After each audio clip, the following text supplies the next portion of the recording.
Baik, bismillahirrahmanirrahim. Assalamualaikum warahmatullahi wabarakatuh. Pertama-tama, marilah kita panjatkan puji syukur kehadirat Allah Subhanahu wa Ta'ala atas berkat rahmatnya. Pada malam hari ini kita bisa kembali bertemu dalam kelas online analisis kasus bisnis.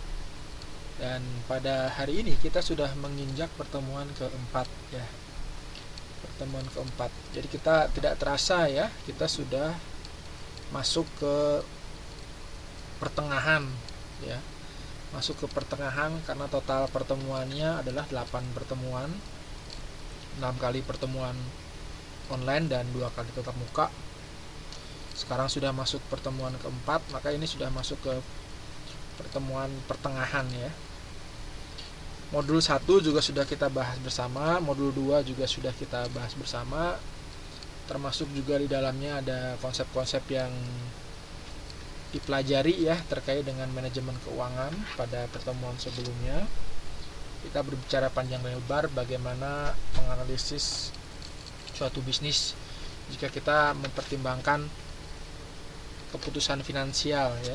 Keputusan finansial dalam menentukan investasi, dalam menanam modal, dalam membangun suatu usaha ya. Ketika kita melihat bagaimana sebetulnya prospek dan profit ya dari bisnis yang akan kita analisis ya. Dalam aplikasinya kasus-kasus kita juga telah belajar tentang suku bunga ya, interest rate.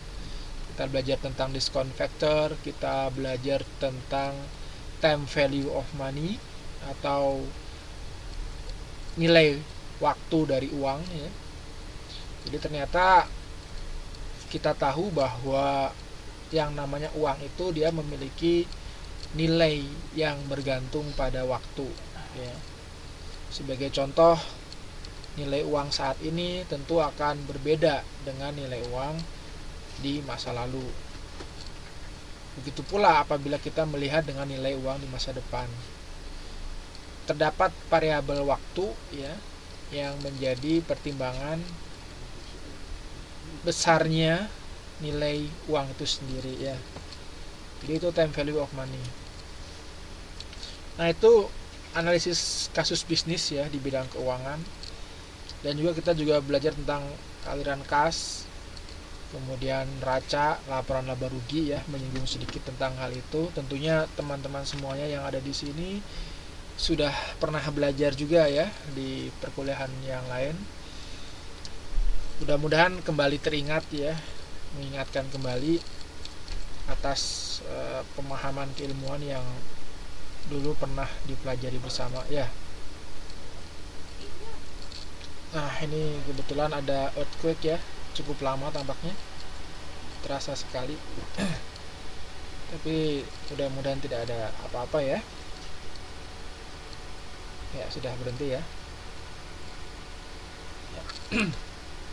Oke, sudah berhenti. Jadi hari ini yang terasa itu kurang lebih ada 2 ya, 2 gempa bumi. Yang tadi pagi kalau teman-teman kerasa jam 3:30 ya, jadi sebelum sholat subuh itu udah terasa sekali goncangannya. Dan tadi ya barusan ya itu yang sangat terasa. Nah, kembali ke apa yang akan kita pelajari pada malam hari ini ya. Kita akan belajar tentang strategi proses dan penentuan lokasi ya. Jadi ini dalam kaitannya dengan keilmuan manajemen, ini masuk ke tataran tataran manajemen operasional ya, tataran manajemen operasional. Jadi membahas tentang bagaimana menentukan strategi proses dan penentuan lokasi apabila kita akan memproduksi suatu produk misalnya, atau kita akan menjual suatu produk ya. Nah,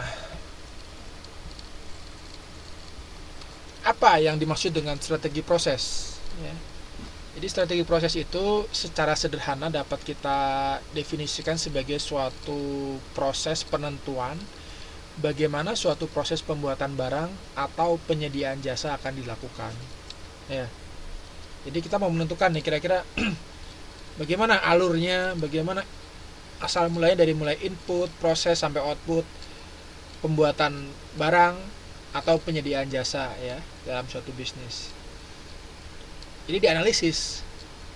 Ini bagaimana proses yang terjadi ini bisa efektif, bisa efisien. Efektif berarti tepat sasaran, konsumen bisa merasakan manfaatnya, bisa dengan mudah untuk memperolehnya. Efisien berarti tidak membutuhkan biaya ya atau resource yang memboros ya, yang sangat boros ya, yang sangat berlebihan ya. Itu berarti efektif dan efisien. Tentunya dalam strategi proses ini tujuannya adalah pemenuhan keinginan konsumen dan pemenuhan pertimbangan biaya ya.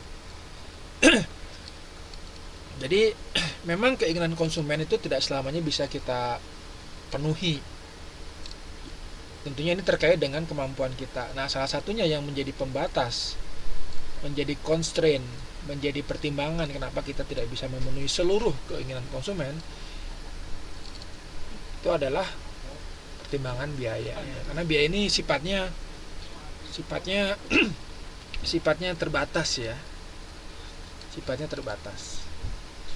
Kemudian terdapat beberapa hal penting pula yang harus dipertimbangkan dalam jangka waktu yang panjang dalam strategi proses. Yaitu yang pertama adalah fleksibilitas produk dan volumenya, jumlahnya, kuantitasnya ya. Kemudian yang kedua adalah biayanya dan kualitas produknya ya. Jadi biaya ini penting untuk menjadi pertimbangan kita jangka panjang ya. Jangka panjang, karena kalau jangka pendek mungkin kita melihat tidak terjadi perbedaan ya di antara beberapa pilihan alternatif dalam proses bisnis yang akan kita pilih ya.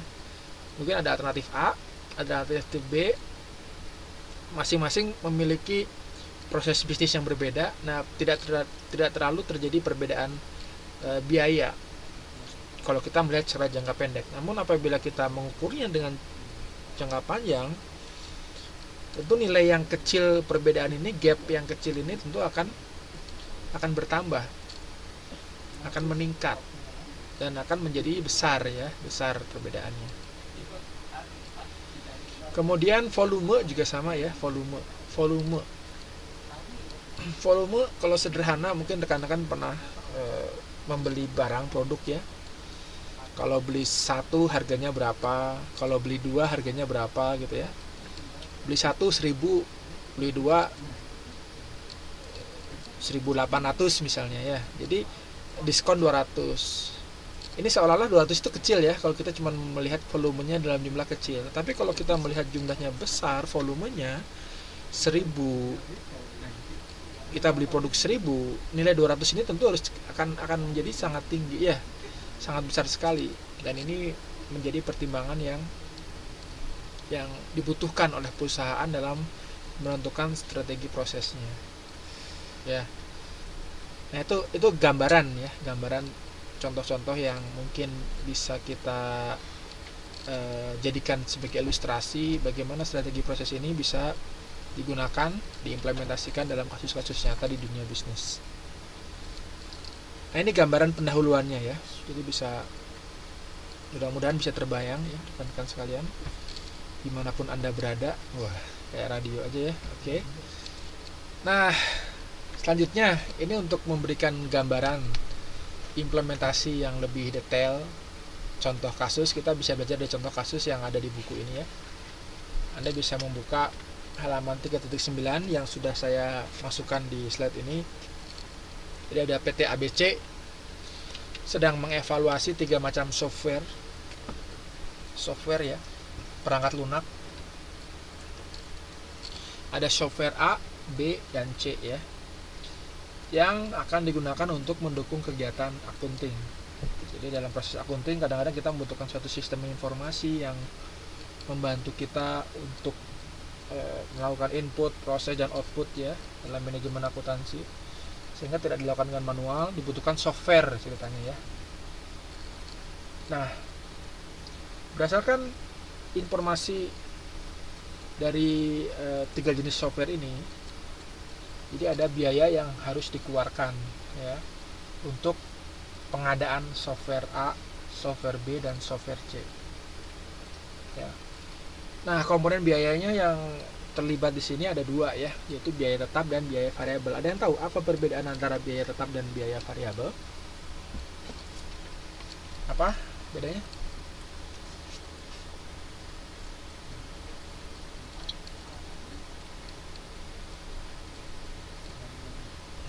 Bedanya apa? Ada yang tahu?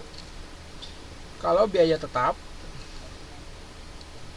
itu tidak berubah, maksudnya gimana, Mbak Sulastri?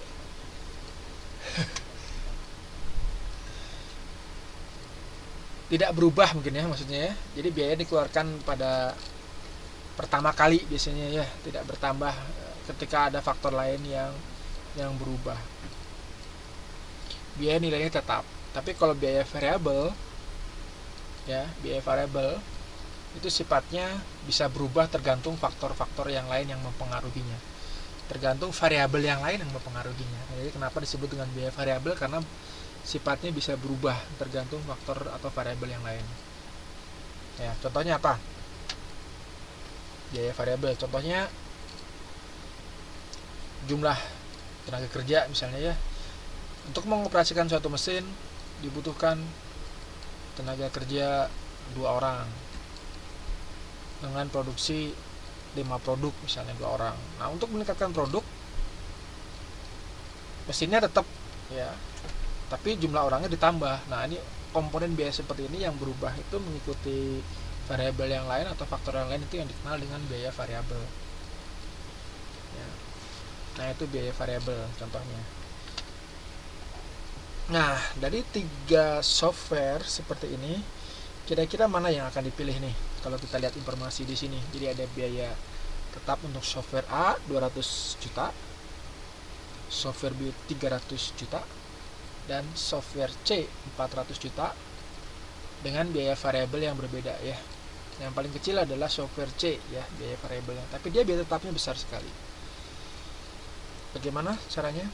Nah, untuk mengetahui berapa banyak volume yang dapat dihasilkan agar dapat diperoleh biaya yang paling murah ya, kita bisa melakukan perbandingan ya, perbandingan antar software, perbandingan berpasangan ya. Kita bandingkan A dengan B misalnya, B dengan C, A dengan C, A dengan B, bagus yang mana? Bagus A, B dengan C bagus mana? Bagus C, A sama C bagus mana? Seperti itu contohnya ya, hal seperti itu. Nah, Anda bisa melihat di sini di halaman 3.9 di modul Anda. Nah, kita bisa melihat perpotongan antara software A dan software B ya. Kita hitung untuk software A ya, berapa sih total biayanya ya. Total biayanya berarti 200 juta ditambah 60.000 ya, itu biaya variabel dikali dengan fee. Fee ini adalah misalnya fee itu apa? Misalnya fee itu bisa kuantitas ya, bisa jumlah ya, jumlah produk yang dihasilkan ya, seperti itu contohnya. Jadi fee V1 misalnya ya, berarti 60.000 dikali V1 ditambah 200 juta ya, itu adalah untuk total biaya software A ya. Nah, untuk software B ya, software B berarti 300 juta ditambah 25.000 dikali V ya, volume ya, volume produk ya, volume yang dihasilkan ya, V1. Jadi sama ya, volumenya sama. Jadi kita bandingkan dengan jumlah volume yang sama. Ini A sama B, ini bagus yang mana gitu ya. Gitu ya, kebayang ya. Nah, dengan perhitungan sederhana kita bisa menghitung berapa nilai volumenya ya. Volumenya berapa? Diperoleh informasi 35.000 V1 sama dengan 100 juta. Berarti V1 sama dengan 2,857. Nah, berdasarkan perhitungan tersebut dapat diketahui bahwa software A akan lebih ekonomis untuk laporan berjumlah 0 sampai 2857 ya. Jadi 0 sampai 2857 ini sebaiknya menggunakan software A. Kenapa? Karena biaya tetapnya lebih kecil ya. Tapi kalau lebih dari 2857, maka yang dipilih adalah software B ya. Kenapa? Karena biaya variabel yang lebih kecil ya. Jadi ada volume maksimum, volume optimal gitu ya, yang membatasi penggunaan software A. Jadi nanti kita dapat informasi dari sini bahwa kalau kita memproduksi 0 sampai 2857, maka sebaiknya menggunakan software A ya, karena lebih murah ya, lebih murah.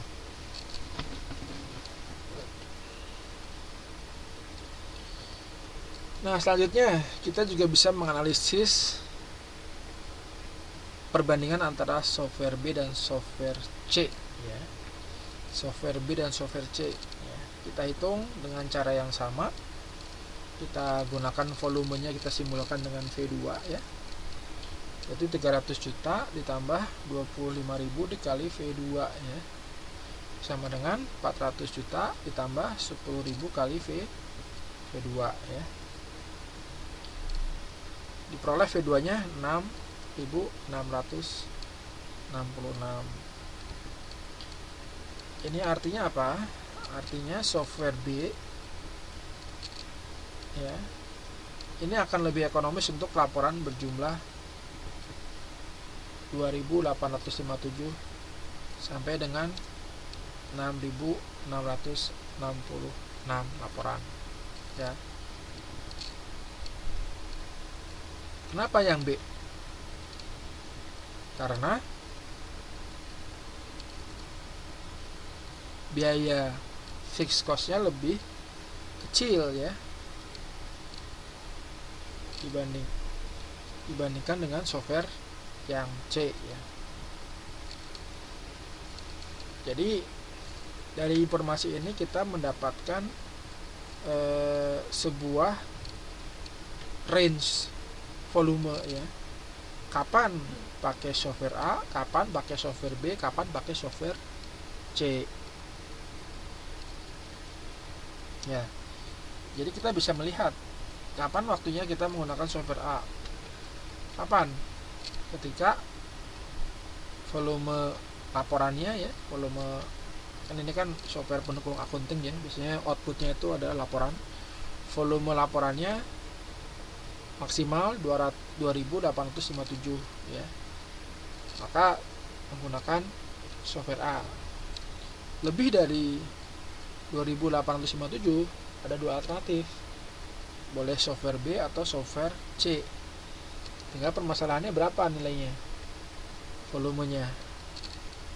Ketika nilainya 6.667 misalnya, maka yang sebaiknya digunakan adalah software yang C ya. Nah, jadi kita punya selang kuantitas ya, selang kuantitas, mau milih software yang mana yang mau kita gunakan. Nah, jadi informasi biaya tetap, biaya variabel ini membantu kita untuk mengambil keputusan mana yang sebaiknya kita pilih untuk membuat hasil sistem proses yang kita pilih ya. Proses yang kita pilih ini efisien dan ekonomis ya. Dalam kasus ini adalah pemilihan software ya, software A, software B atau software C. Jadi tiga-tiganya ini bisa dipakai tergantung volume laporan, volume output yang dihasilkan. Contoh yang lain ya, kalau teman-teman pernah ya melihat melihat proses produksi di pabrik gitu ya. Ada mesin ya, mesin A, mesin B, mesin C. Nah, ini masing-masing mesin ini fungsinya sama ya. Fungsi untuk drilling, untuk melubangi ya. Tapi kemampuan untuk melubanginya, kecepatannya berbeda-beda. Harganya pun berbeda ya, sebagai biaya tetapnya beda dan biaya variabelnya juga berbeda. Nah, ini kasus ini juga bisa kita pecahkan dengan metode yang sama seperti pemilihan software ya. Seperti pemilihan software A, software B, dan software C ya. Ya, waalaikumsalam Pak Nurdala. Itu ya. Kebayang ini semuanya? Ada yang bingung?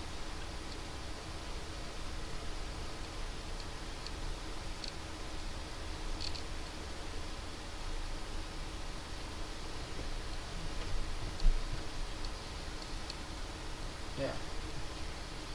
Jadi biaya tetap ditambah biaya variabel dikali dengan volume laporan itu adalah apa? Itu adalah total biaya keseluruhan ya. Kenapa ini rumusnya sama dengan misalnya total biaya A harus sama dengan total biaya B, total biaya software A harus sama dengan total biaya software B? Ada yang tahu kenapa? Misalnya dalam aplikasi sederhana ya, kita punya uang terbatas ya. Kita cuma punya uang 5 juta nih, kita suruh milih A atau B. Nah, informasi 5 juta ini kan tetap ya. Nah, kenapa ini simbolnya sama dengan gitu ya? Jadi karena kita punya nilai total biaya yang jumlahnya tetap, sehingga untuk memilih ya antara pilihan A dan B itu kita lihat dari sisi volumenya sebagai pembatasnya. Kapan milih A, kapan milih B gitu ya.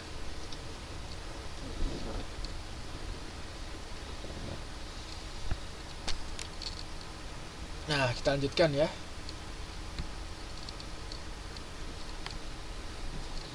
Nah, terkait dengan strategi proses ini atau perencanaan proses juga ya. Hal lain yang menarik untuk dibahas juga adalah terkait dengan penentuan lokasi ya. Penentuan lokasi ya. Jadi penentuan lokasi ini berhubungan dengan pemilihan lokasi pabrik atau lokasi usaha ya, atau lokasi tempat kita berbisnis gitu ya. Untuk pabrik yang baru, untuk kita membuka startup baru, atau kita melakukan ekspansi ya. Ekspansi, memperluas, meningkatkan, menambah lokasi ya, lokasi kita berinteraksi dengan konsumen, ataupun lokasi kita memproduksi barang dan jasa ya, barang dan jasa. Nah, ini berhubungan dengan penentuan lokasi ya. Kalau startup mungkin kita terbayang ya bagaimana kenapa kita harus menentukan lokasi yang strategis, karena kita dalam tahap memulai tentu harus mencari lokasi yang strategis, yang mudah dijangkau konsumen, dan membuat konsumen lebih mudah untuk mengenal kita ya. Kalau untuk startup ya, startup itu harus bagaimana bisa menjangkau dan bisa mudah untuk dikenal oleh konsumen.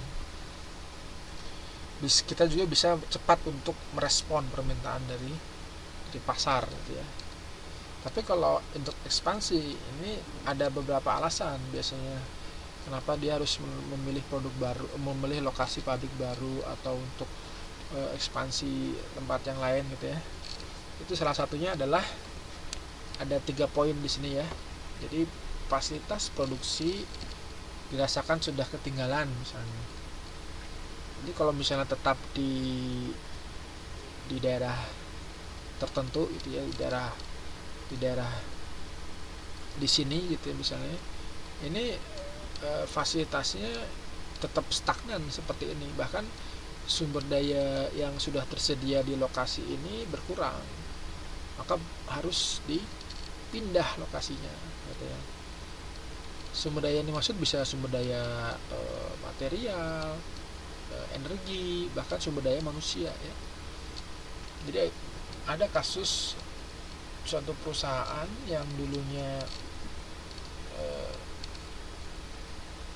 berada di negara-negara di Eropa dan Amerika ya, kemudian pindah ke negara-negara di Asia, di Cina misalnya ya. Perusahaannya pindah lokasi. Kenapa? Karena sumber dayanya ternyata lebih menjanjikan, sumber daya manusianya lebih murah, lebih mudah untuk menggaji mereka, menaikkan upah dan sebagainya, itu lebih murah di Asia dibandingkan dengan di Eropa atau Amerika. Nah ini pindah, bisa jadi perusahaan ini pindah gitu ya. Itu contohnya. Kemudian yang kedua itu terkait dengan permintaan pasar ya. Jadi permintaan pasar ini terus tumbuh dan berkembang di luar jangkauan kapasitas produksi yang dimiliki ya. Jadi semakin banyak permintaan, sementara kita kemampuan untuk memenuhinya terbatas. Berarti ini kita harus buka pabrik baru yang bisa mensupport permintaan konsumen gitu ya. Bisa mensupport perusahaan kita, lokasi yang sudah ada saat ini, untuk memenuhi permintaan dari konsumen. Itu ya. Kemudian yang ketiga adalah fasilitas pendukung ya, tidak lagi mencukupi ya, kayak contoh tadi ya. Bisa jadi sarana transportasi ya. Bisa jadi banyak fasilitas energi, listrik, air gitu ya. Wah, misalnya perusahaan bergerak di bidang produksi air minum kemasan, air mineral. Tadi ketika di lokasi tersebut air mineralnya dari sumber mata airnya sudah mulai habis atau sudah mulai berkurang atau terpolusi gitu ya, karena banyak pemukiman, penduduk dan sebagainya. Maka ini harus dipindah, harus mencari lokasi lain yang lebih strategis yang bisa memenuhi faktor-faktor atau fasilitas pendukung untuk perusahaan tersebut gitu ya. Nah ini contohnya kenapa kita perlu untuk melakukan penentuan lokasi.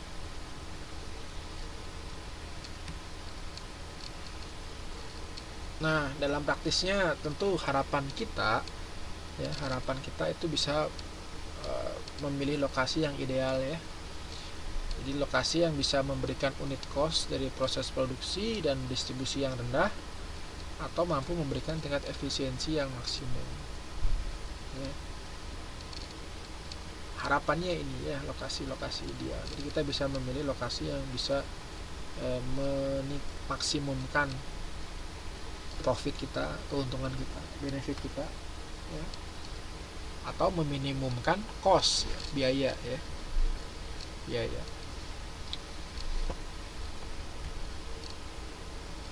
Nah dalam analisis penentuan lokasi ya, ini tadi ya, penentuan lokasi bagi pabrik baru, cabang baru, bagi pabrik sudah ada atau ekspansi, atau relokasi ya, dipindah ya, yang sudah ada berpindah ke tempat yang lain contohnya. Nah kemampuan dalam analisis penentuan lokasi ini akan mempengaruhi bagaimana kita melakukan pelayanan terhadap konsumen ya. Kecepatan misalnya, kecepatan pelayanan kepada konsumen, karena semakin terpencil semakin murah mungkin ya lokasi kita. Beli lahan di lokasi yang masih pedalaman itu memang murah, tetapi ketika akses ke konsumen ini membutuhkan saluran distribusi yang cukup kompleks ya, sehingga pelayanan konsumen agak terhambat. Ini juga menjadi kendala ya, ini menjadi kendala juga. Jadi ketika kita tepat dalam memilih lokasi ya, ini akan mempengaruhi pelayanan kita terhadap konsumen.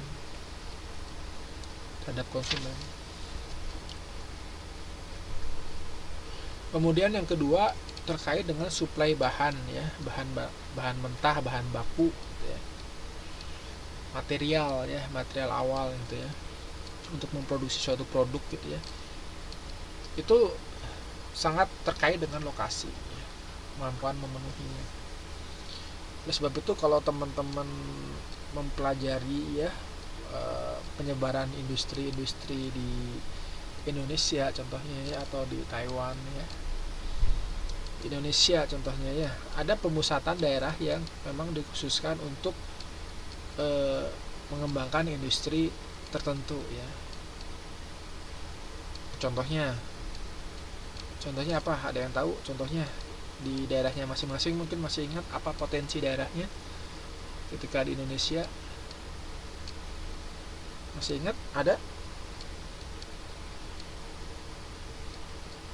Potensinya apa? Misalnya pabrik susu misalnya ya, itu di daerah mana gitu ya. Itu biasanya ada penempatan atau pabrik-pabrik kulit misalnya, kulit, sepatu, jaket gitu ya, biasanya di daerah Garut. Itu salah satunya dipengaruhi dari suplai bahan mentahnya ya. Atau di Cibaduyut ya, pabrik sepatu ya, itu bisa ya, bisa.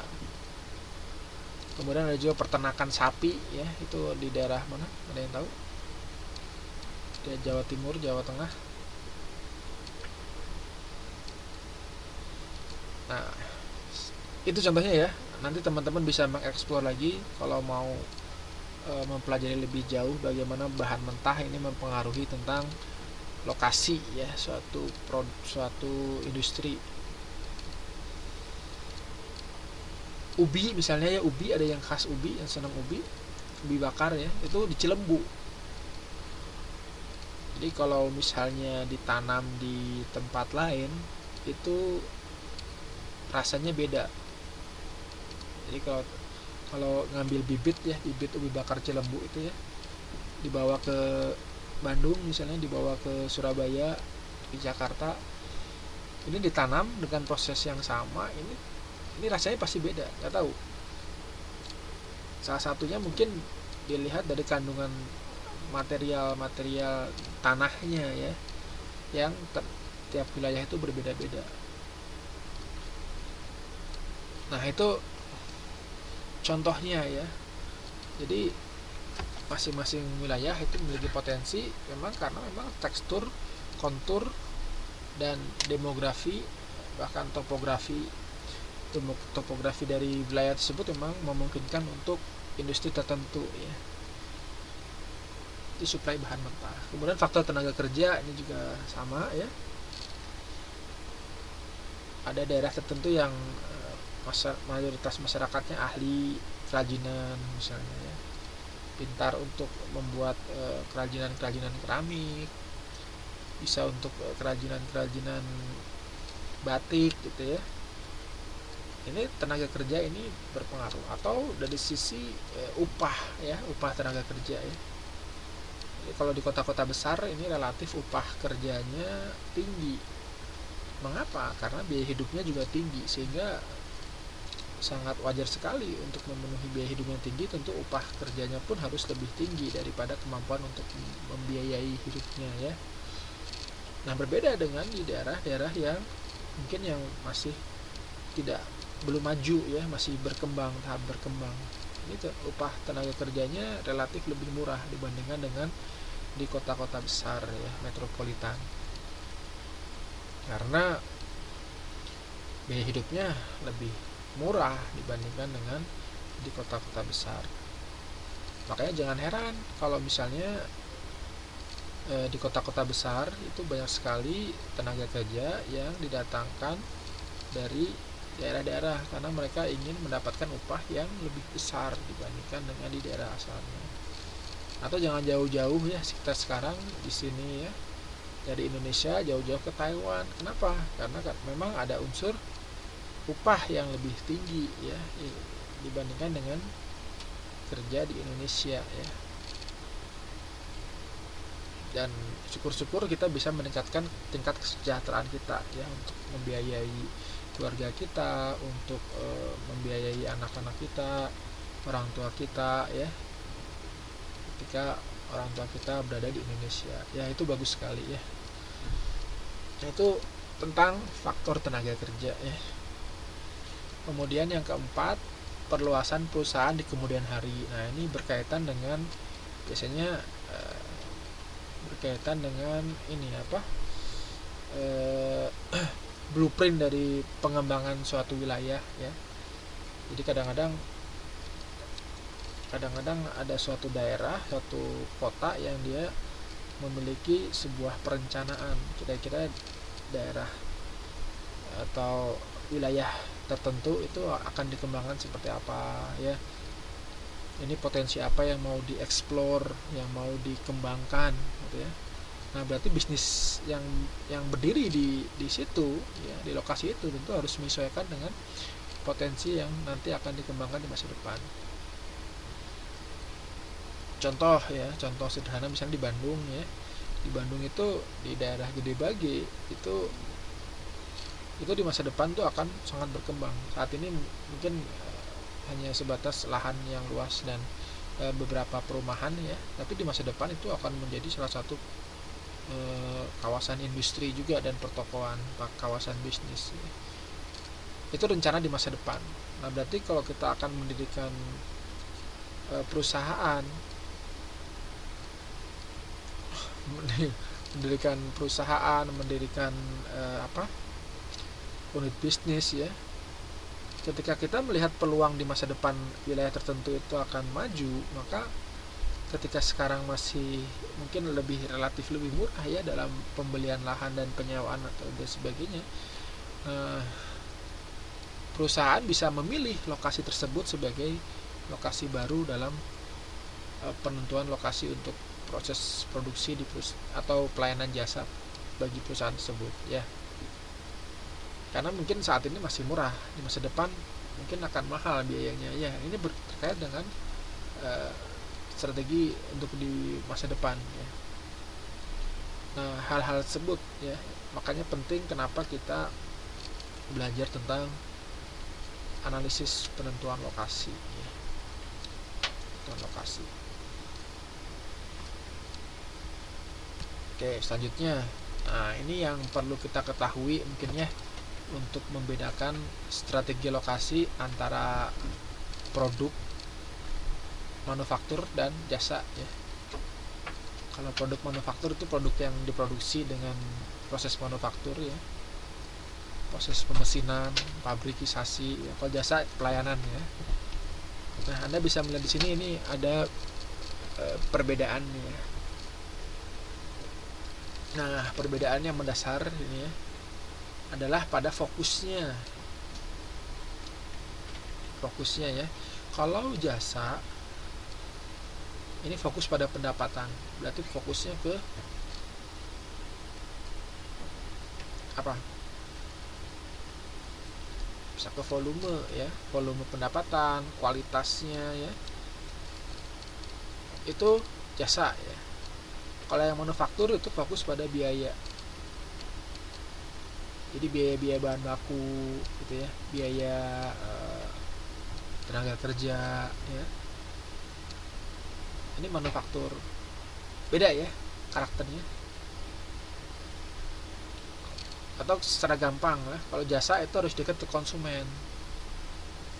Ya, kenapa harus dekat ke konsumen? Karena namanya jasa pelayanan, direct ya, penjualannya secara langsung ya, direct selling, direct, langsung digunakan, langsung dikonsumsi oleh customer, maka harus lebih dekat ke konsumen,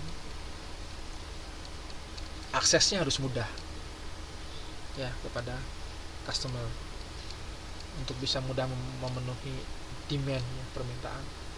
Tapi kalau manufacture berbasis produk, nanti biaya untuk menghasilkan produknya itu ya yang harus bisa murah. Maka banyak ya perusahaan atau industri yang mendirikan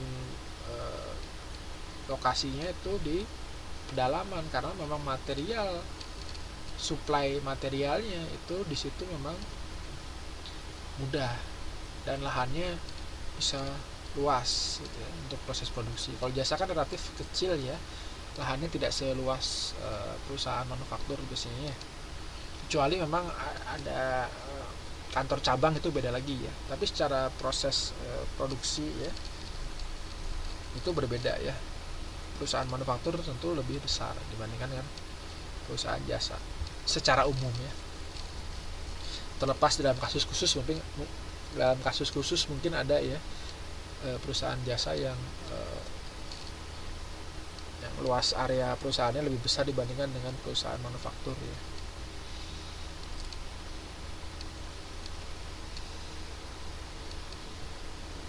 Oke. Nah, ini Anda bisa baca sendiri di sini ya. Jadi ada volume, pendapatan, lokasi terkait dengan daya beli, kemudian berhubungan dengan persaingan ya, iklan, penentu harga, yaitu untuk yang perusahaan jasa ya, eceran atau profesional. Penentu biaya sewa ya, manajemen yang berkualitas, kebijakan operasional, jam kerja, upah itu ya, itu sangat berhubungan dengan perusahaan jasa. Kalau manufaktur, biaya-biaya ya, biaya nyata, biaya transportasi, biaya distribusi, pengiriman, energi, layanan umum, pajak dan sebagainya ya. Dan biaya yang tidak nyata juga ya. Nah, begitu ya.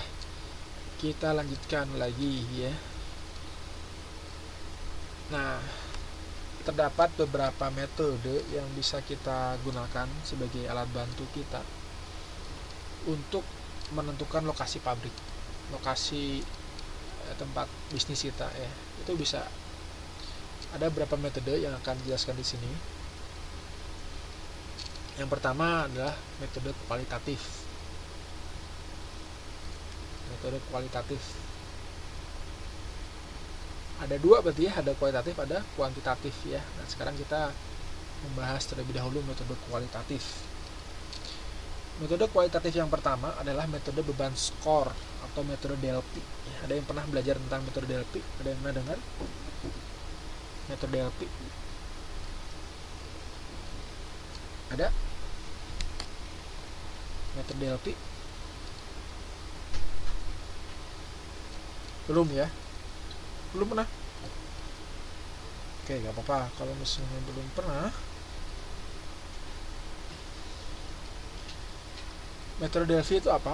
Yaitu metode dengan cara memberikan beban skor, memberikan skor untuk tiap faktor ya, tiap faktor yang dinilai terhadap alternatif lokasi pabrik. Jadi kita mau memilih misalnya ya, ada alternatif, berapa alternatif. Nah, ini faktor apa yang kita jadikan acuan, yang jadikan pertimbangan ya, pertimbangan untuk memilih lokasi ya, faktor apa saja gitu ya. Atau misalnya ini pabrik, kalau contohnya yang paling gampang kalau nggak terbayang lokasi, ini pabrik ya, memilih pasangan misalnya ya. Nah, rekan-rekan kan pasti punya kriteria tuh ya, kriteria pasangan ideal. Nah, di sana ada cowok dipilih nih, ada cowok A, cowok B, cowok C, masing-masing punya karakter yang berbeda. Cowok A pendiam, cowok B aktif, cowok C autis ya, punya dunia sendiri. Nah, kemudian itu karakter sikap. Kemudian yang kedua itu penghasilan. Cowok A meskipun pendiam, dia penghasilannya menengah. Yang B aktif, tapi penghasilannya kecil. Nah, yang autis dia penghasilannya tinggi. Misalnya ya, tidak ada dua-dua ya. Pertama karakter, yang kedua udah penghasilan. Yang ketiga penampilan. Nah, penampilan misalnya ya. Yang pertama pendiam tetapi nilainya 7 lah ya. 7 penampilannya. Nah, untuk yang aktif ini penampilannya bagus, 9. Nah, untuk yang autis ini cuma 6 atau 5, tapi penghasilan tinggi loh. Nah, ini teman-teman mau milih yang mana di antara 3 cowok ini misalnya ya. Misalnya. Nah, tinggal kita lihat dari 3 faktor ini mana yang mendapat skor atau beban yang besar. Ya. Menurut saya prefer ke penampilan. nggak apa-apa lah. Kalau masalah penghasilan nanti bisa kita cari bareng-bareng misalnya, yang penting tampan gitu misalnya ya. Berarti penampilan mendapat skor tinggi. Nah, atau bisa juga, wah menurut saya namanya penampilan ini kan sementara, semakin lama usia manusia itu bertambah, tentu penampilan akan menjadi tidak menarik lagi. Yang penting penghasilan katanya.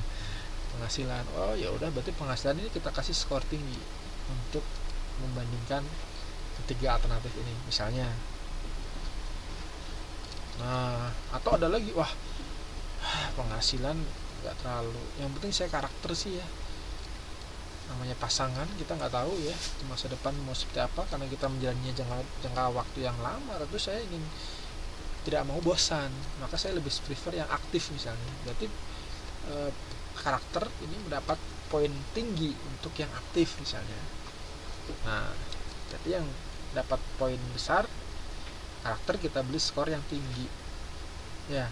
Nah, itu contohnya, contoh memilih pasangan misalnya.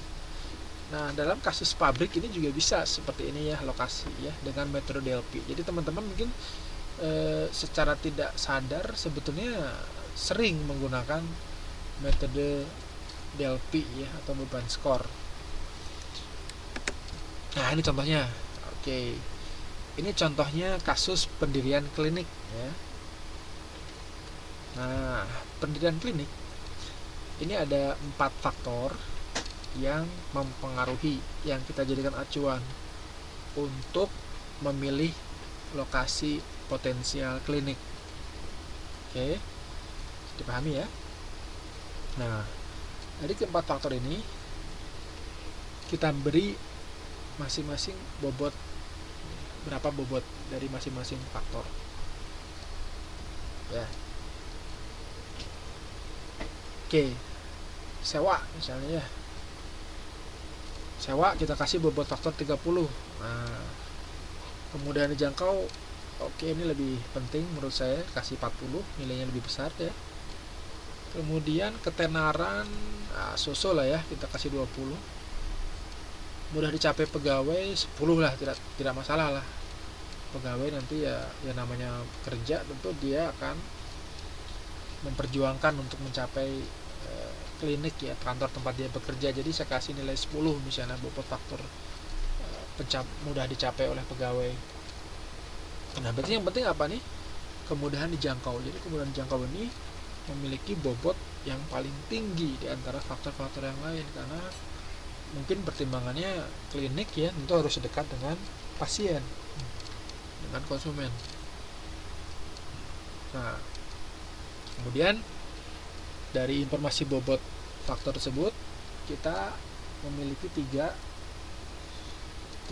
lokasi potensial ya. Ada 3 lokasi yang mau kita pilih untuk mendirikan klinik. Memilih yang mana nih ya? Nah, dengan metode kualitatif, namanya kualitatif itu sifatnya lebih banyak tidak terlalu kuantitatif pasti ya, tapi penilaiannya penilaian subjektif kadang-kadang ya. Jadi pengambil keputusan kita lihat, kita beri penilaian dari masing-masing lokasi tersebut. Katakanlah kita punya skor 1, 2, 3, 4 ya, jelek, sedang, baik, sangat baik misalnya ya. Ini kayak kuesioner juga seperti itu bisa ya, ada skor jelek, sedang, baik, sangat baik gitu ya. Nah, kita kasih nilai dari lokasi potensial yang akan kita pilih. Oke, yang A dulu kita analisis ya. Biaya sewanya ini terlalu mahal nih, yang A ini. Kita kasih nilai 1 misalnya, ini terlalu mahal. Yang B ya bagus lah, cukup relevan dengan lihat lokasinya, gedungnya, perawatannya, terus air listriknya juga normal, lumayan lah ya, baik ya, kasih nilai 3. Nah, yang keempat, wah ini murah nih, lokasi C itu murah. Wah, murah ini, murah, terus fasilitasnya juga udah lengkap, air listrik lancar, tidak ada masalah, terus tidak bocor juga misalnya ya. biaya sewanya juga oke. Nah, kita kasih nilai 4 ya, kasih nilai 4. Nah, jadi kita dapat informasi pertama nih dari faktor itu ya. Jadi yang A nilainya 1, yang B nilainya 3, yang C nilainya 4. Oke. Nah, pada awal penentuan kita udah menentukan bobot faktornya ya. Bobot faktornya ya dari masing-masing lokasi. Nah, berarti caranya kita bisa menghitung nilai bobot skornya, yaitu dengan cara mengalihkan nilai skor dikali dengan bobotnya ya. Berarti yang A nilainya 1 dikali dengan bobot faktor untuk biaya sewa itu 30, berarti 1 kali 30 ini 30 ya. Kemudian yang B, nah yang B ini berarti biaya sewanya nilainya 90 ya, bobot skornya ya, 3 dikali 30 jadi 90.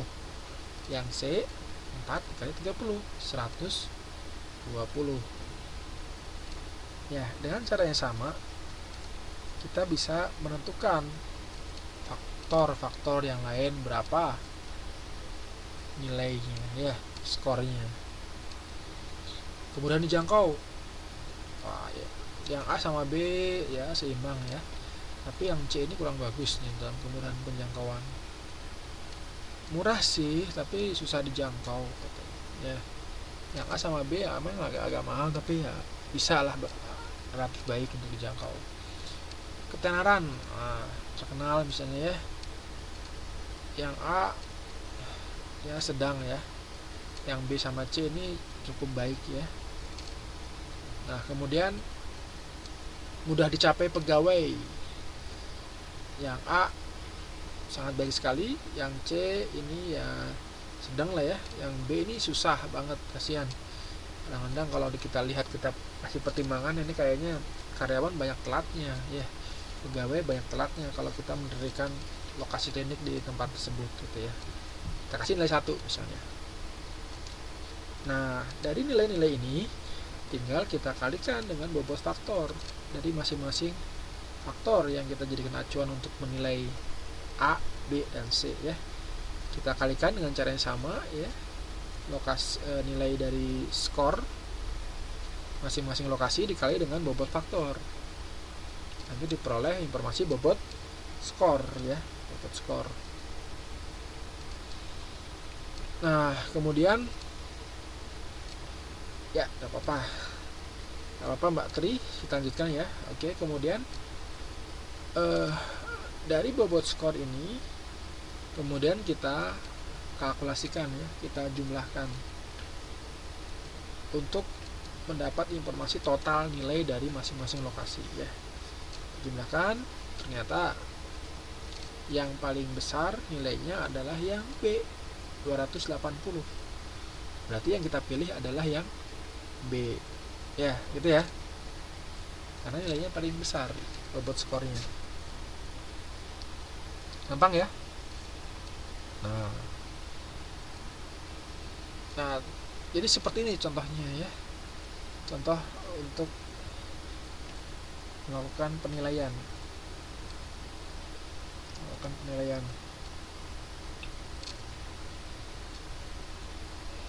Kebayang semuanya? Ada yang bingung?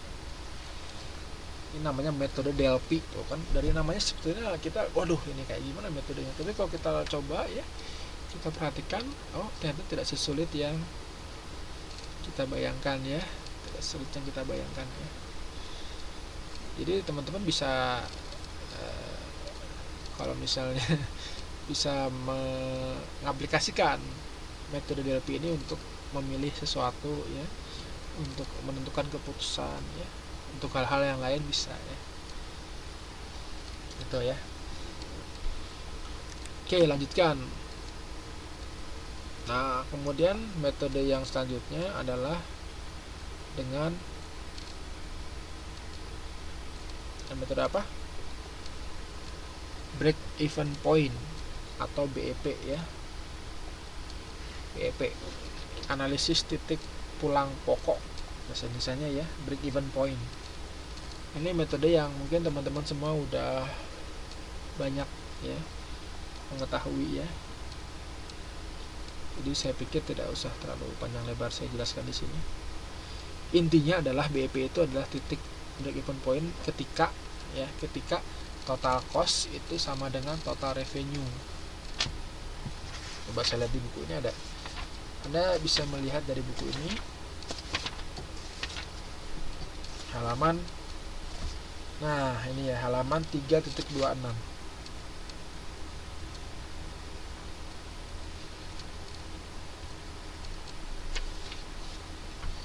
Nah, Anda lihat di sini ya, ini ada grafik ya, 3.26. Grafik BEP itu yang mana? Titik pertemuan ini ya, titik persilangan ketika total cost-nya sama dengan total revenue. Jadi cost grafik kurva cost dengan kurva revenue itu bertemu pada satu titik. Itu adalah titik break even point. Oke. Contohnya, contohnya ini ada di sini di buku. Contohnya PT Maju Bakti ya. Nah, ini Anda bisa baca di sini. Halaman 3.24 ya, 3.24. PT Maju Bakti adalah sebuah perusahaan yang memproduksi karburator mobil ya. Dia tengah mempertimbangkan untuk membuka pabrik baru. Terdapat 3 alternatif lokasi ya. Jadi di Sidoarjo, di Semarang, atau di Bekasi. Jadi ada 3, Sidoarjo, Semarang, Bekasi. Studi pendahuluan telah dilakukan dan diperoleh perkiraan biaya tetap per tahun per lokasi adalah 30 juta ya. Jadi itu biaya tetap untuk yang mana? Untuk yang Sidoarjo. Semarang 60 juta, Bekasi 110 juta ya, ini 110 juta ya. Nah, dan ada biaya variabel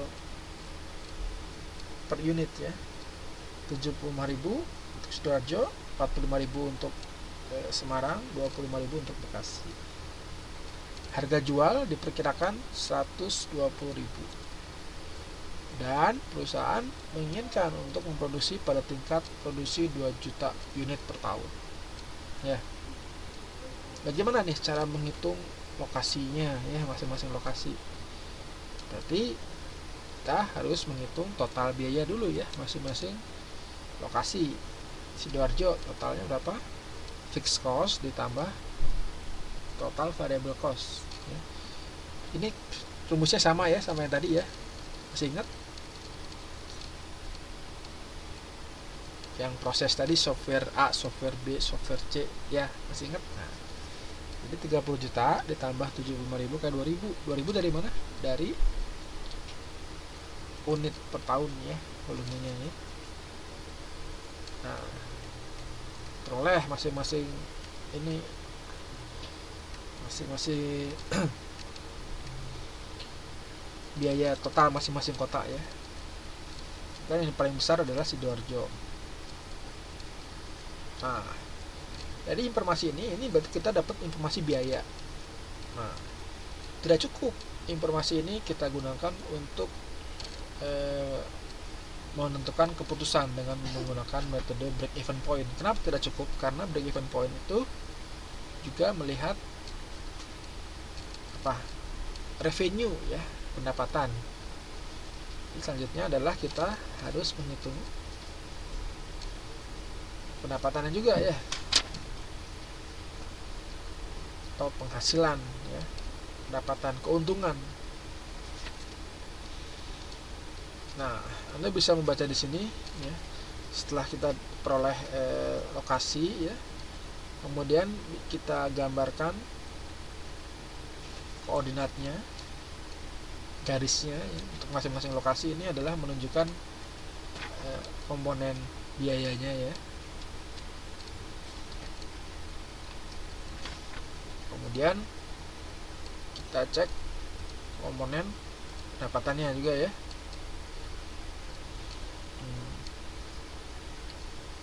Nanti cari titik yang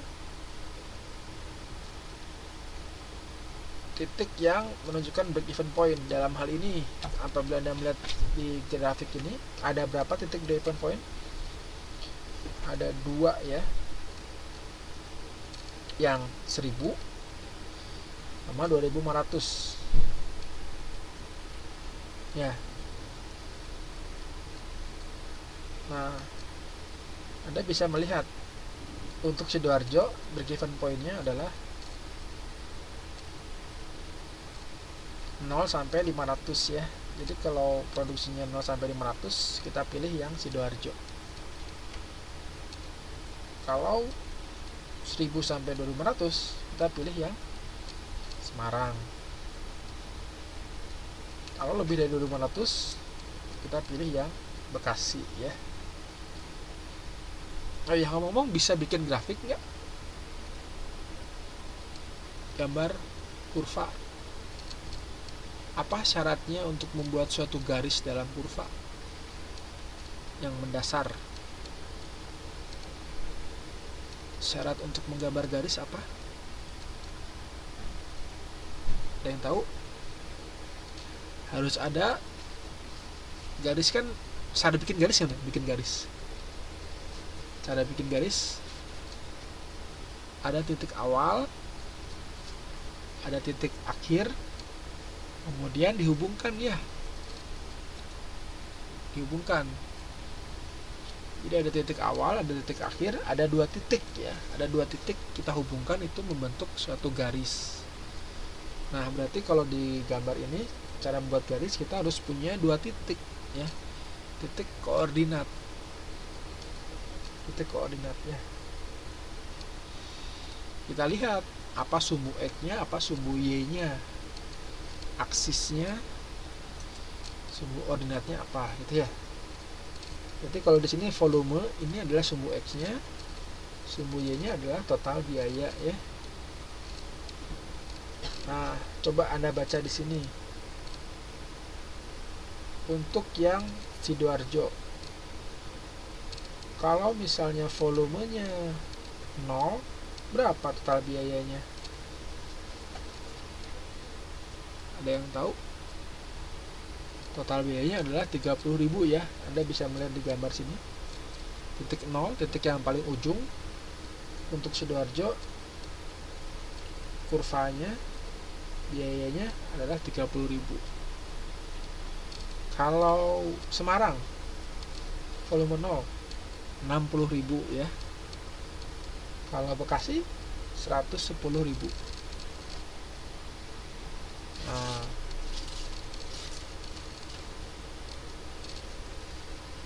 ya, jadi ini kurva yang bawah, yang garis yang bawah itu untuk Sidoarjo, yang tengah Semarang, yang paling atas untuk Bekasi ya.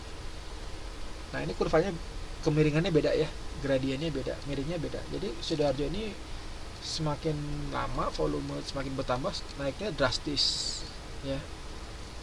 Semarang lebih landai, Bekasi landai sekali ya. Jadi Bekasi ini cocok untuk volume yang besar ya.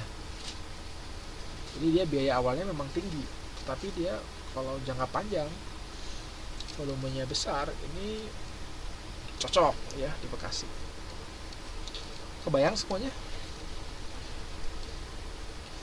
Ada yang bingung?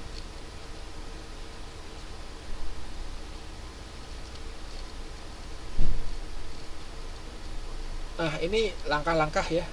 Kalau masih bingung, langkah-langkah untuk melakukan break even point. Yang pertama ini, tentukan semua biaya yang berkaitan dengan alternatif lokasi ya, yaitu biaya tetap dan biaya variabel ya. Kita rinci mana biaya tetap, mana biaya variabel, kita rinci serinci-rincinya. Kemudian dari data biaya itu kita buat dalam bentuk grafis ya, kayak tadi ya, menggunakan gambar 2 dimensi, biaya sumbu vertikal dan volume pada sumbu horizontal. Oke. Kemudian yang ketiga, memilih lokasi dengan biaya total paling rendah untuk jumlah produksi yang kita harapkan ya. Jadi kuncinya yang kita harapkan, kita mau pasang target di mana ya. Oke. ini caranya ya membuat BOP. Nah, kalau digambarkan seperti ini ya.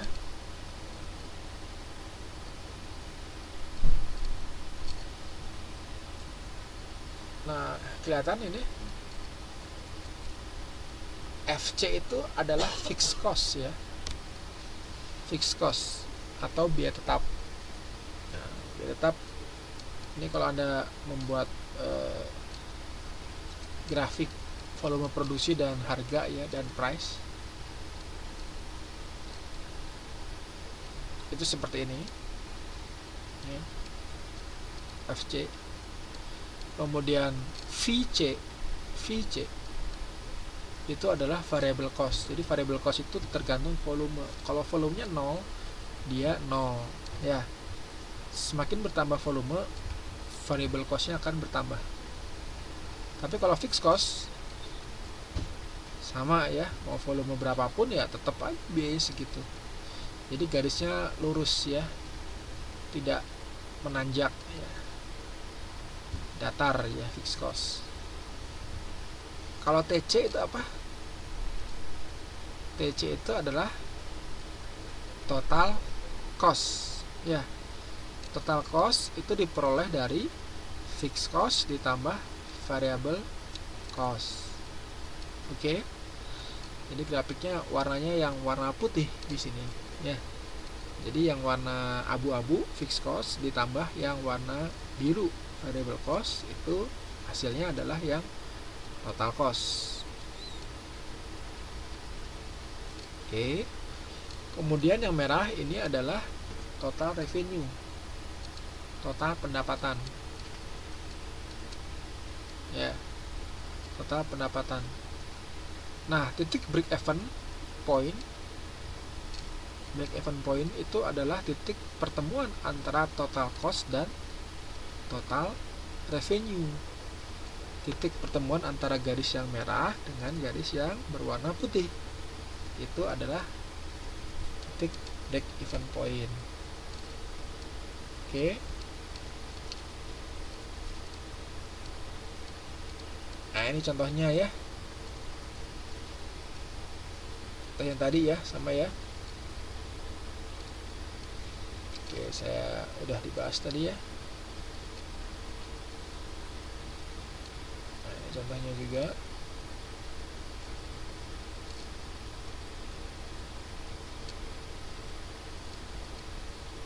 Ini kebayang nggak? Bisa dipahami nggak atau bingung? Jangan-jangan bingung. Slide-nya kecil. Oh, perasaan besar di sini. Komputernya, PC-nya kecil ya. Screen-nya kecil mungkin ya, atau dari handphone gitu, nggak kelihatan. Nanti bisa di-download ya, saya kasih file PowerPoint-nya. Nah, kan, bener kan, 10 inci kan pakai tablet ya, atau pakai iPad.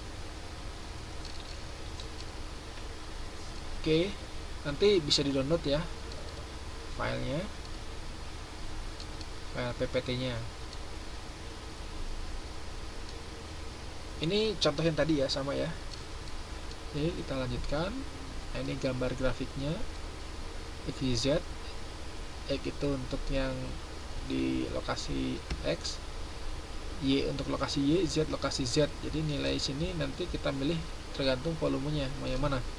Kalau 0 sampai 1000 berarti lokasi X yang dipilih. Kalau 1000 sampai 2500 berarti yang Y. Kalau 2500 sampai 3000 dan seterusnya itu yang Z ya. Oke, lanjutkan. Nah, metode yang lain itu adalah center of gravity method atau metode pusat gravitasi.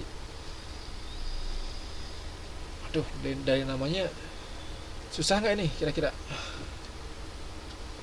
Dari namanya seolah-olah susah ya, tetapi kalau kita mempelajarinya, kita pelajari bersama, insya Allah mudah ya. Nah, ini adalah metode matematis untuk menentukan lokasi pusat distribusi yang akan meminimalkan biaya distribusi ya. Apa yang diperhitungkan? Yang diperhitungkan adalah lokasi pasar, misalnya volume barang yang dikirim ke pasar dan biaya pengangkutan ya. Caranya pertama, tempatkan lokasi pada sistem koordinat. Lalu pusat gravitasi akan ditentukan dengan persamaan gravitasi ya. Persamaan gravitasinya Anda bisa lihat di sini ya. Di buku maksudnya ya. Kalau di slide tidak saya masukkan, tidak bisa di copy ya. Oke, nggak apa-apa Mbak, silakan. Oke, contohnya ya. Nah, contohnya perusahaan retailer mempunyai 4 toko yang dan dia akan menentukan lokasi gudang distributornya dengan data sebagai berikut. Toko pilihan, toko yang mau dipilih adalah toko D, E, F, dan G. Ya. Jumlah barang yang akan dikirim per periode adalah 2000, 1000, 1000, 2000. Ya.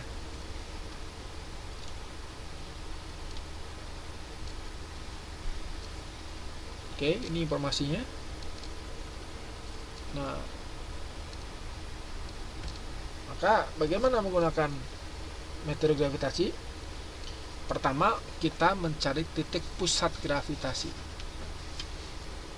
Ya. Pertama, kita cari titik pusat gravitasinya itu di mana. Caranya dengan menghitung berapa permintaan ya, dan terhadap lokasi ya, koordinat XY-nya ya. Kebayang? Oke, contoh ya. Kita mau menentukan koordinat X sebagai pusat gravitasi. Ya, pusat gravitasi.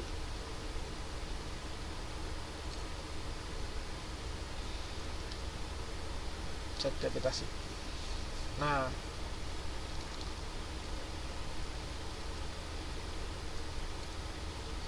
oke, sebelumnya lokasi toko D, E, F, G ini lokasi apa? Ini adalah lokasi toko yang sudah ada ya. Bayang ya.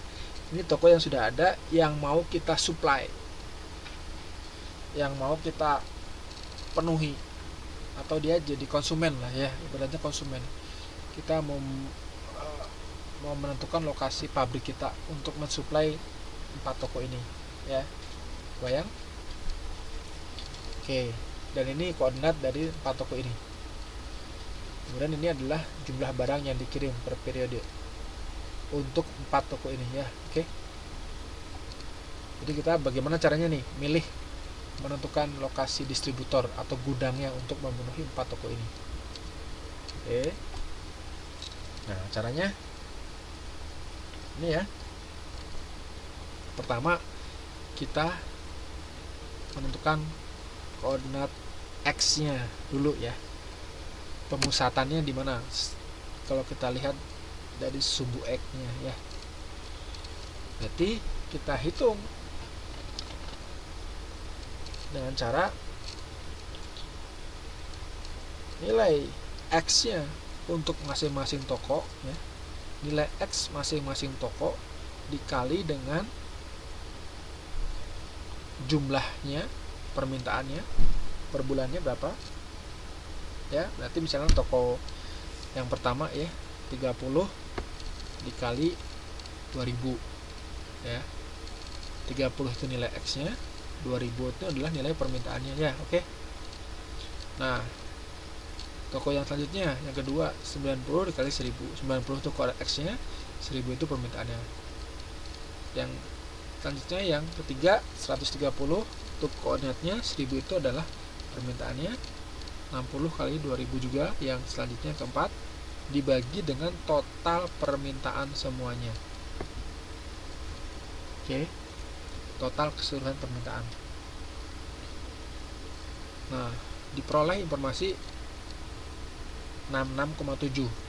Ini adalah pusat gravitasi ya, pemusatan untuk koordinat nilai X-nya ya, nilai X-nya, nilai aksisnya ya. Sumbu X-nya itu adalah 66,7. Cukup nggak informasi ini? Tidak cukup ya, karena koordinat itu adalah sumbu, ada nilai X, ada nilai Y, ada aksis, ada koordinat ya. Nah, dengan cara yang sama kita menentukan nilai Y ya dari pusat gravitasi. Nah, berarti kalau nilai Y tinggal kita ganti masing-masing lokasi toko yang mau kita penuhi, berapa sih nilai Y-nya, dikalikan dengan jumlah pengirimannya per bulannya berapa ya. Jadi 120 ini nilai Y-nya untuk toko pertama, dikali 2000 permintaannya, 110 nilai kedua untuk toko untuk Y nilai kedua, toko kedua, kali 1000 permintaannya, 130 toko ketiga, kali 1000 permintaannya, 40 toko keempat, dan 2000 permintaannya ya. Dikalikan kemudian dijumlahkan. Jangan lupa ini harus pakai kurung ya.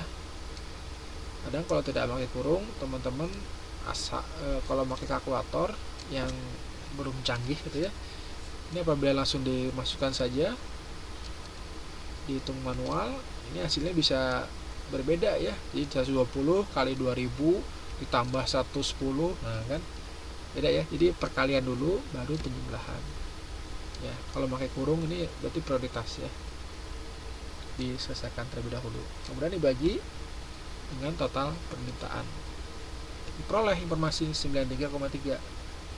Ini untuk Y nya. Berarti kita udah punya dua nilai ya untuk satu titik, yaitu nilai X nya dan nilai Y nya. X untuk merepresentasikan jarak ya, jarak dari sumbu X, jarak dari sumbu Y ya. X itu jarak dari sumbu Y, kalau yang Y itu jarak dari sumbu X. Oke. Jadi X, Y nya adalah 66,7, 93,3 ya. Dan itu yang kita kenal dengan center of gravity atau pusat gravitasi. Disitulah lokasi yang strategis untuk memenuhi keempat toko ya yang akan dipenuhi, disuplai. Nah, ini dia gambarnya ya. Nah, ini titik D. Kalau di buku ini ABCD ya, sengaja dirubah biar agak berbeda ya. D, E, F, G. Ini pusat gravitasi di sini. Berarti dari pusat gravitasi ini kita bisa mensuplai ke D, ke E, ke F, ke G. Ini dekat ke E ya. Kenapa ke E dekat nih?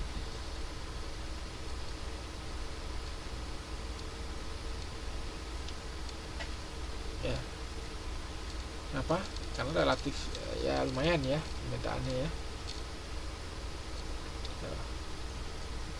Oke, lanjutkan lagi.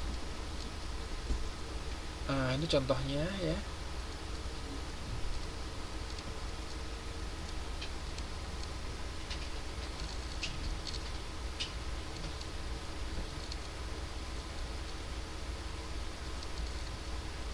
Contoh aplikasinya misalnya teman-teman memetakan suatu wilayah ya, kayak gini ya, lokasi Bandung, kita punya koordinat. Cara mencari informasi koordinat bisa menggunakan Google Map ya, Google Map. Dia punya Google Map. Di Google Map itu kalau Anda klik titik itu dia bisa diketahui informasi nilai X, Y-nya, koordinatnya ya, nilai X-nya dan nilai koordinatnya. Nah, misalnya kita punya informasi seperti ini. Kemudian ini lokasi wilayah yang akan kita petakan ya, di kota Bandung misalnya. Kemudian dengan rumus yang kita miliki, kita melihat hitung berapa nilai ya X dan DAY nya. Nanti dengan cara yang sama seperti tadi diperoleh berapa pusat gravitasi. Ini contoh perhitungan untuk lokasi A ya. Oke. Nah, kita masih punya waktu 30 menit lagi. Oke. Kita masuk ke strategi lokasi pelayanan jasa ya. Nah, untuk yang jasa ya, ini fokusnya adalah memaksimalkan pendapatan. Jadi faktor utama yang mempengaruhi adalah pendapatan, bagaimana bisa cepat melayani konsumen ya. Kalau sebelum industri itu kan meminimalkan biaya ya, kalau jasa ini memaksimalkan pendapatan. Lokasi yang spesifik bagi perusahaan jasa ini seringkali memberikan pendapatan daripada biaya ya. Berarti fokus pada perusahaan jasa adalah penentuan volume bisnis dan pendapatannya, bukan kepada biayanya ya. Biasanya fokusnya lebih ke arah volumenya dan pendapatannya berapa, penjualan gitu ya, penjualan.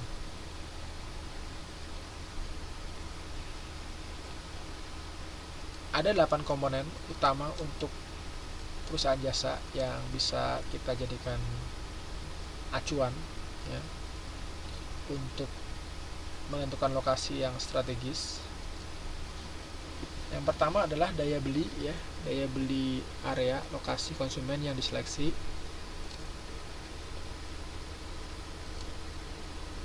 Jadi daya beli ini penting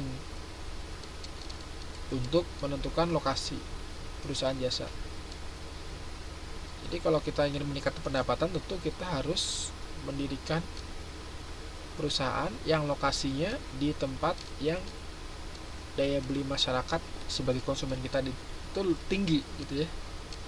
Karena kalau misalnya daya belinya rendah, tentu pendapatan kita akan rendah ya. Daya belinya tinggi, jasa itu makanya banyak berdiri di kota-kota besar ya, jasa itu ya, perusahaan jasa-jasa ya.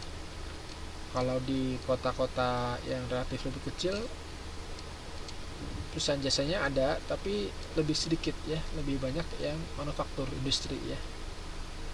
Kabupaten gitu ya, banyaknya kan industri ya. Kalau jasanya lebih banyak di kota-kota besar ya. Nah, itu daya beli.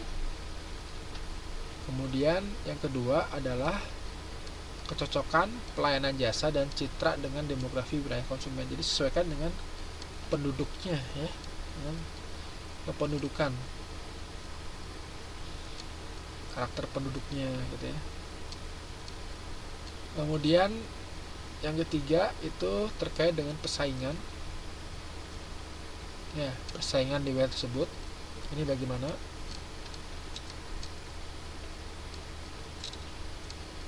Jadi jasa itu kan sifatnya langsung ya, langsung dikonsumsi ya, langsung dinikmati, langsung dipakai oleh customer. Jadi tingkat persaingan wilayah ini menentukan. Contoh ya, kadang-kadang nah contohnya jasa ya, jasa tukang cukur ya. Tukang cukur itu di daerah saya ya, di Bandung itu ya, ada beberapa alternatif. Kalau kita mau mencukur rambut itu antar tukang cukur yang satu dengan yang lain itu ada yang menambahkan dengan dengan pelayanan pijat ya. Jadi setelah dicukur nanti ada pijat gratis ya. Nah, kualitas pijatan itu menentukan preferensi konsumen.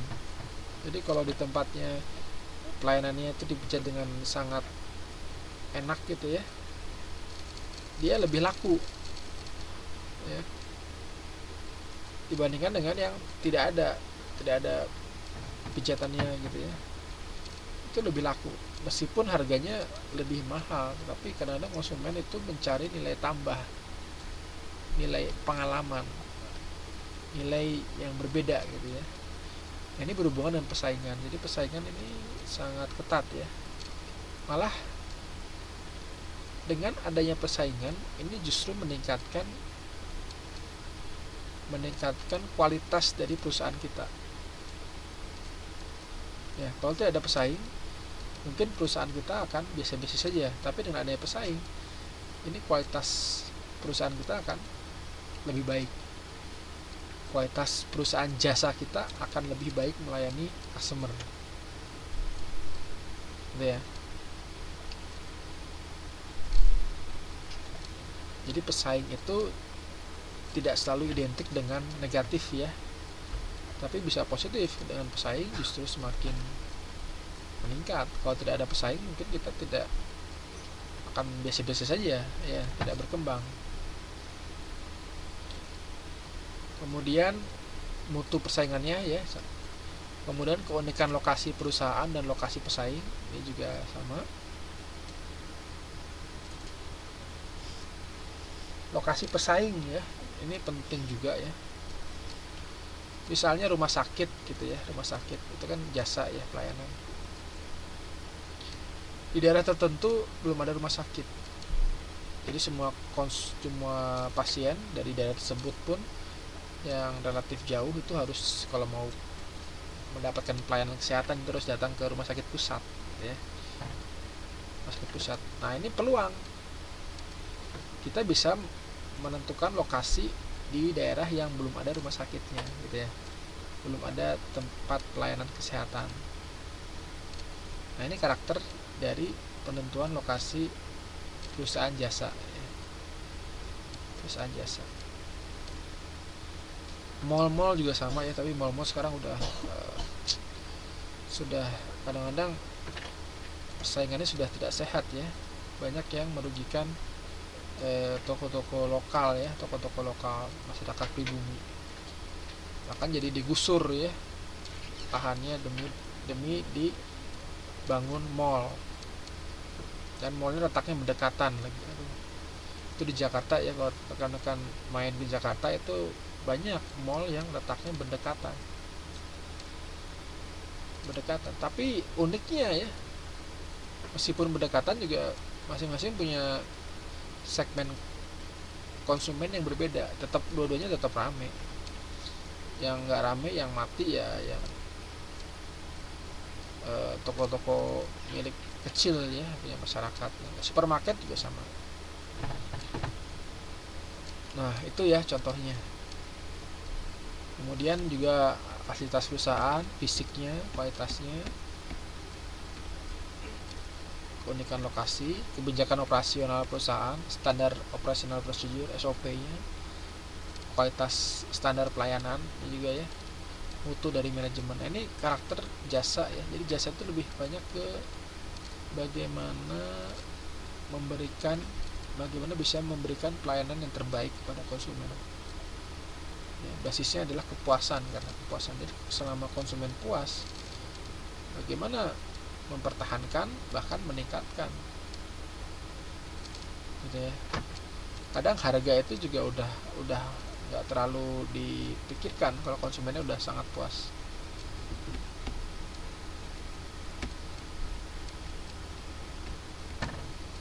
Nah ini ada tugas ya, wah asik nih, ada masih tugas ya, ada tugas.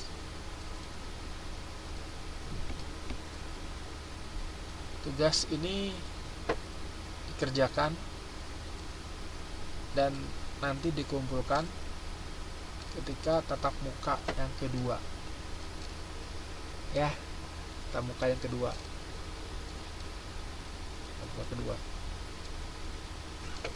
Masih lama ya. Nah jadi tugasnya ini ya, ada sebuah perusahaan konveksi namanya Jami, mengetahui peluang pasar yang besar untuk produk pakaian jadi di berbagai kota. Berdasarkan hasil penelitian pasar, diketahui bahwa permintaan di kota Semarang rata-rata 20.000 potong setiap tahun. Dan ini data yang biasa dikumpulkan. Ya.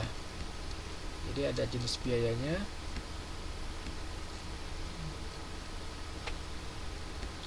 Yogyakarta, dan Semarang. Harga bahan baku per potong, biaya pengiriman per potong, gaji administrasi per bulan, upah buruh per potong, dan biaya lain per bulan. Nah, kemudian informasi tambahan yang lain ya. Jika didirikan di Yogyakarta, memerlukan tenaga administrasi 10 orang. Tapi kalau di Semarang 5 orang. Biaya bangunan di Kota Semarang 300 juta. Di Yogyakarta 250 juta. Dengan umur ekonomis masing-masing 10 tahun tanpa nilai sisa. Ya, dua-duanya sama ya nilai ekonomisnya. Dari data di atas, saudara diminta untuk memberikan rekomendasi pada perusahaan ciamik di kota mana sebaiknya lokasi pabrik didirikan jika berproduksi 20.000 potong per tahun. Ya, bayang.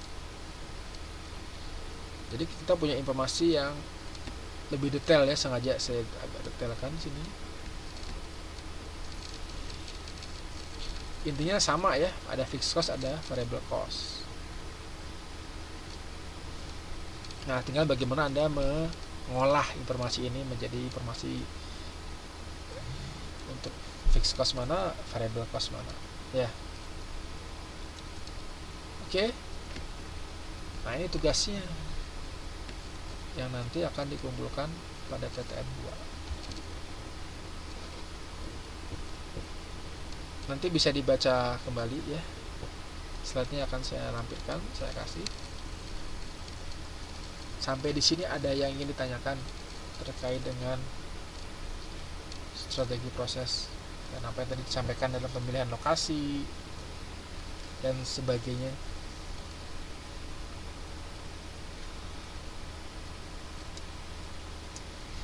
Any question? Tidak ada.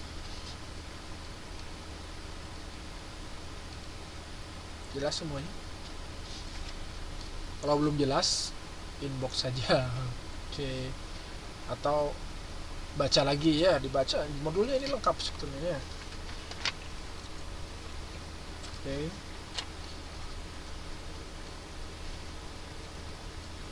Kalau tidak ada pertanyaan, kita cukupkan saja ya perkuliahan kita pada malam hari ini. Wah, senang sekali nih kayaknya ya, lebih awal ya.